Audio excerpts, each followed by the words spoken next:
It happens that I am the vice chair of the Poverty and Homelessness Caucus for the state. I work with Representative Brenda Carter, who's in Pontiac. She is the chair. So we work together on that caucus. And one of the big issues that we are working on is about that very thing, that eviction crisis that we're looking at. There's two things. One, and I'm going to say this probably twice during this interview, but the majority party in both our houses in Lansing are holding on to about $60 million in rental assistance that came in the America's, or the CARES 2 rescue plan, the act that came before the current one.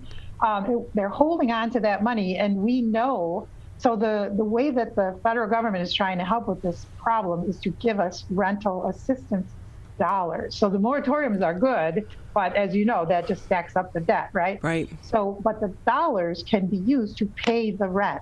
So the renters are saved, as are the landlords. And in Pontiac, which is right in the middle of my district, that's a big issue. There's a lot of small renters, right? Landlords that own one or two or three houses, as you mentioned, Ronnie.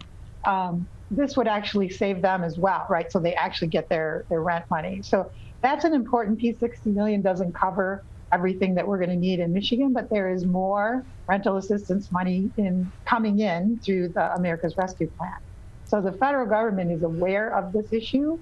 I don't think our Republicans in Michigan fully understand the impact of what happens when you become homeless, right? It is a very fast spiral. If you can't pay for housing, you will end up homeless. And when you are homeless, you're going to end up losing your job. And when you lose your job, I mean, it's just a terrible place, and it happens so fast.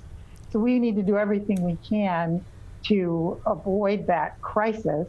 But we also have some bills. We actually introduced a couple of bills about discrimination in housing. So one of our issues with low income housing, there's not enough, but there's also landlords that restrict people from getting rents or taking them as renters because of their income.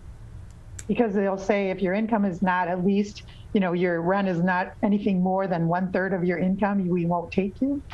Nowadays, people are very low income. We have a wage problem here, right? That's a bigger issue we can talk about. But sometimes people are going to have to pay more than 1/3 just to have low income housing, because that's how low our wages are. You still got to let them in. We cannot discriminate against those people. There's no evidence that they can't pay, that they haven't paid, they have no history of not paying. You have to allow them to rent, even though it goes above that 1/3.